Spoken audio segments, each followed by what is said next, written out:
Day in the life of a farmer. Put on wet weather gear. Walk over to the sheds. Over the stile.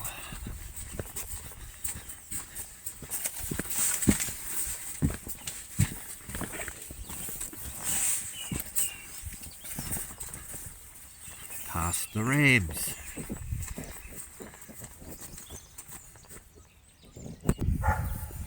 Over the bridge.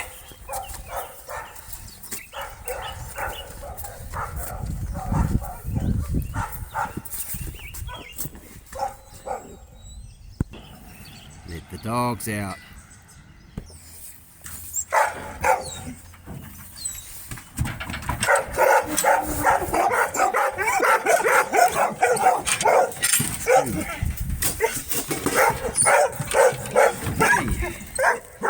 And off they go.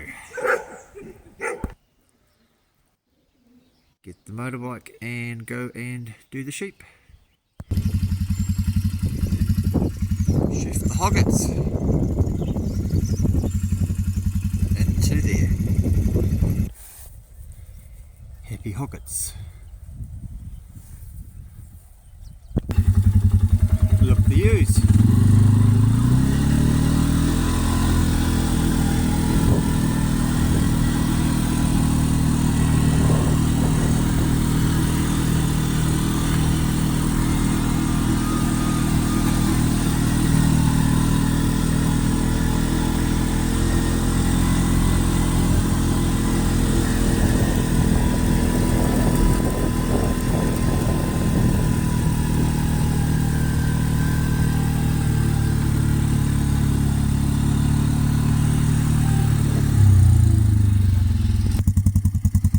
Looking more ewes.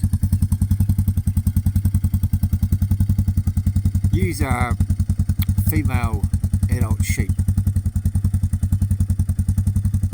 and these ones are pregnant, about to lamb in the next few weeks. So my purpose for looking at them is to look for cast ones, which are ones that are upside down on their back and can't get up on their feet, or any other pre-lambing problems. Not all the areas are flat and open. This is what we call a flax paddock, and it's got this large flax grove, I suppose you'd call it. And the sheep can get in there and find shelter when it's really wet and cold.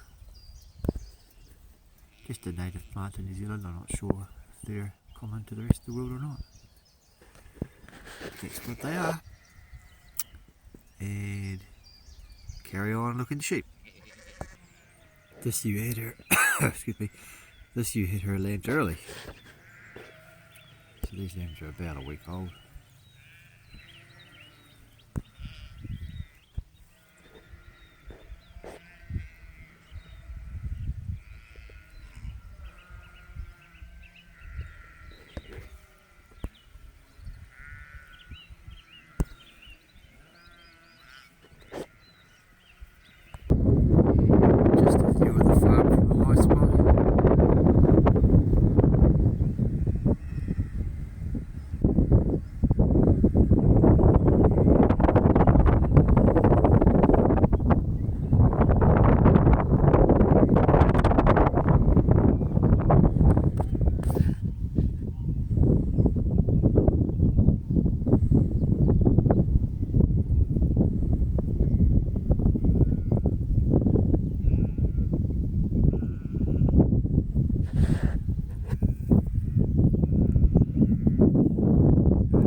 trees here is the hoggets that we shifted. Hoggets is the same as yearlings, or they're just 1 year old sheep.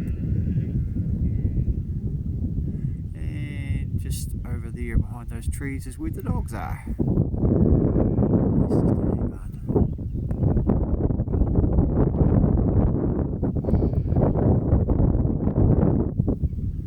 So it takes me about, if everything goes smoothly, about an hour to go around the sheep, just checking them. This time of year they haven't started lambing yet, so there's not usually too much to do.